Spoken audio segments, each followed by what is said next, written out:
You've probably heard someone say this before. Why do girls always go for jerks?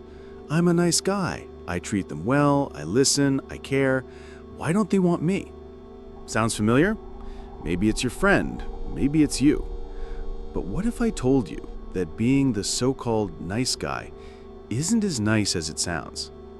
And what if psychology has a lot to say about why this mindset actually pushes people away, not pulls them in? Today, we're diving into the nice guy trap, what it is, why it happens, and how to break out of it. Let's go. The term nice guy doesn't just refer to someone who's kind or respectful. That's healthy. The nice guy trap, on the other hand, is a psychological pattern, a mindset built on manipulation wrapped in politeness. Dr. Robert Glover, who literally wrote the book No More Mr. Nice Guy, explains it like this. Nice guys believe that if they're nice enough, then they'll get what they want. In relationships, this usually means love, sex, affection, or validation. But they don't ask for these things directly. Instead, they try to earn it, quietly, indirectly, through favors, gifts, support, and agreeableness. They operate under a silent contract, one the other person doesn't know they're signing. If I'm nice to you, you'll eventually love me back. But life doesn't work that way, and psychology shows us why. So, where does this mindset come from? It usually starts in childhood. Many self-identified nice guys grew up in homes where their emotional needs weren't met. Maybe they were punished for expressing anger, or ignored when they needed support. So what did they learn? That being good and pleasing was the only way to stay safe or gain approval. They become people pleasers. And while it may seem like a kind or gentle personality, underneath, it often lies fear. Fear of rejection, fear of confrontation, and fear of not being enough. Psychologists call this covert contract behavior. It's when someone offers something, time, attention, help, but secretly expects something in return. When they don't get what they expected, they feel hurt or resentful.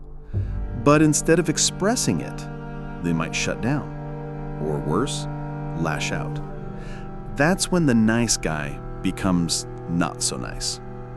Let's talk about Evan. Evan's 24, works in IT, and he's always been the sweet guy. He listens to his female friends talk about their relationships, gives them advice, helps them move, picks them up when their cars break down. He never asks for anything in return, at least not out loud.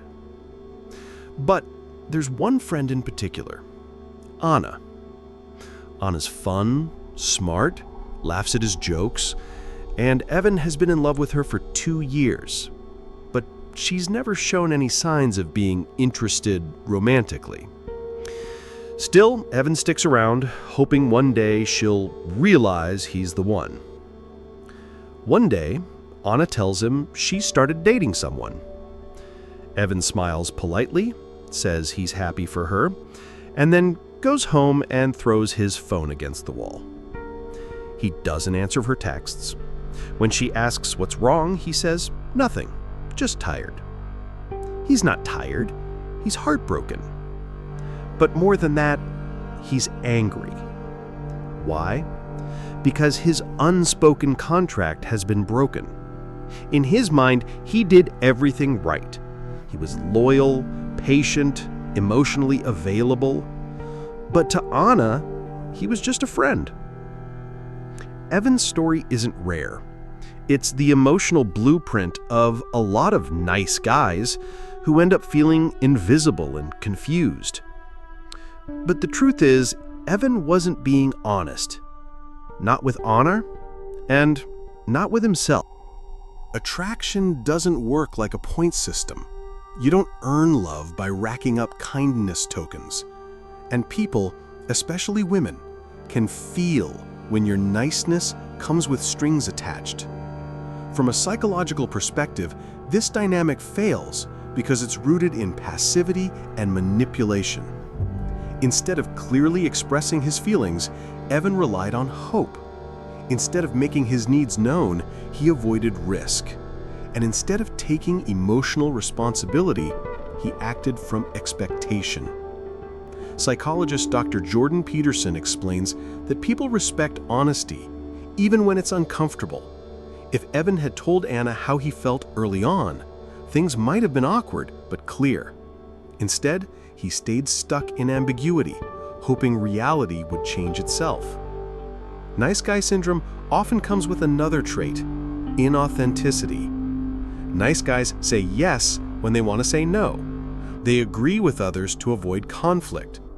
They pretend to be okay with things they aren't okay with. And over time, people sense the fakeness, even if they can't explain it. Let's clear something up.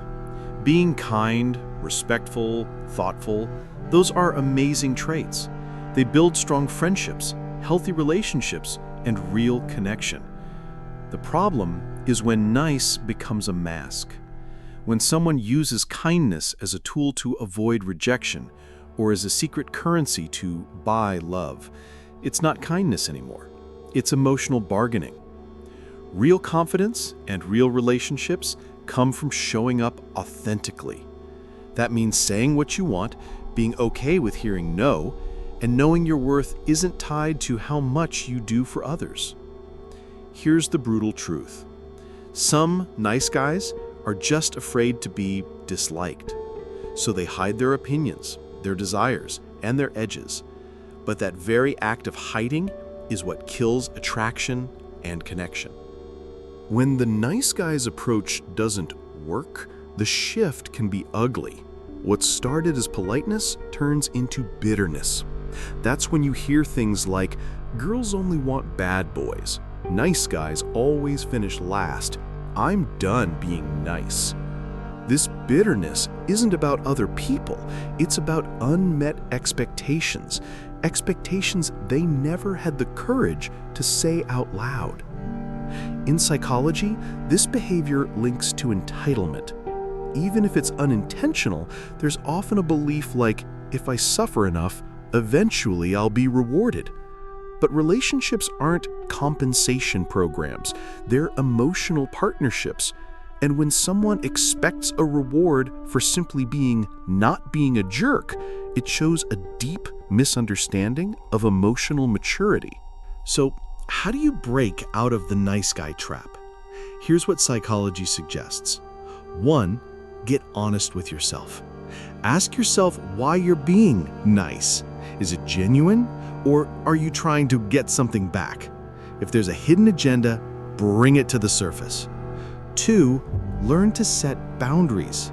Nice guys often say yes to everything. Stop. Learn to say no. Learn to disappoint people. It's healthy. It teaches you that love isn't based on pleasing.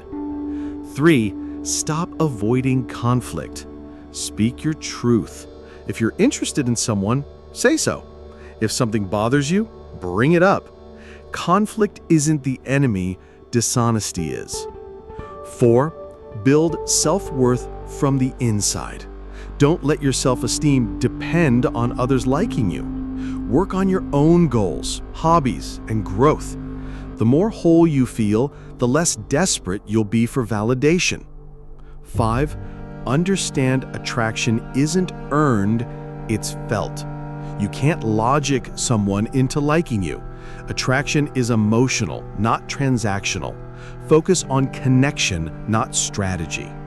There's a difference between being a nice guy and a good man. A nice guy hides his needs. A good man expresses them. A nice guy fears rejection. A good man respects it. A nice guy acts out of fear. A good man acts from confidence.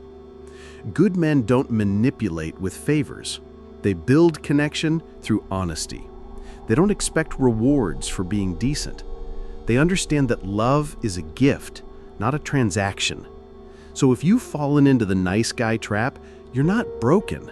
You're just following an outdated emotional survival strategy, and you can rewrite it. Let's go back to Evan.